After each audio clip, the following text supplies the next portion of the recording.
And so what we're talking about is specifically how to get personal injury patients with one of the it's actually, I'd probably call it the number one way to get personal injury patients, the richest source and the number one way to get personal injury patients. And it's not personal injury attorney sales; it's insurance adjuster sales. And you have to remember the first place that a patient goes when they're in an accident. Typically, they're going to go when they're having injury. They're going to typically do two things first. First, they're going to call their loved one, their spouse, significant other, say, "Honey, I was in an accident," blah blah blah. And then typically right after that, and it typically happens on the spot. I mean, people don't wait days and days to call their insurance adjuster. So they'll typically call the insurance adjuster really fast right after that accident. And so the insurance adjuster is a major gateway to a massive amount of personal injury patients. But here's the bad news. They're not looking for chiropractors. They're not looking for doctors, generally speaking. But there's definitely a way to get business from insurance adjusters if you understand and know what their needs are and you can solve some of their problems. In other words, help them with their job. And so that's what we're discussing, is exactly what is the formula and the psychology to help the insurance adjuster. And remember, this is probably the single greatest source of personal injury patients, and there's there's there's very little competition with personal injury attorneys. Not many people will talk to personal injury attorneys. You've got virtually like no competition when it comes to insurance adjusters.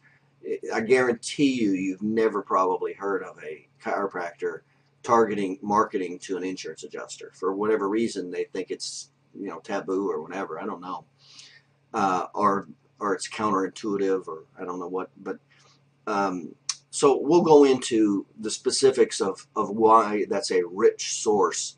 But you have to be familiar with the basic components of the marketing campaign, and you have to know how to establish need. In other words, solve their problem. Number one. Number two is, what are their common obstacles?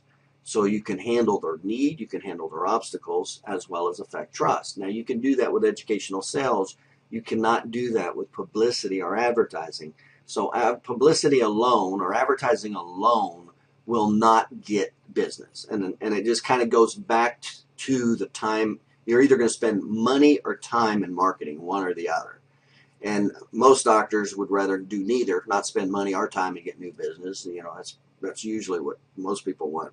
But the reality is you're going to spend one or the other, and you're limited in both. You're limited in time and you're limited in money. It doesn't matter how much money you make, you're limited. And you are definitely limited with time.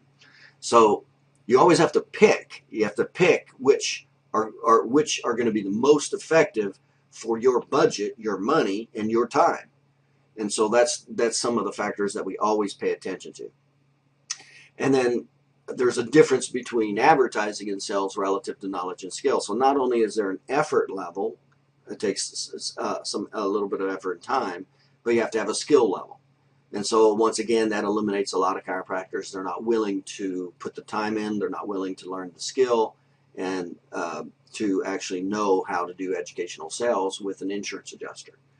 So I always see these things as positives, not negatives, because I guess really mainly as I'm more proactive, and I'm not afraid to talk to an attorney, or afraid to talk to a medical doctor, or afraid to talk to a insurance adjuster.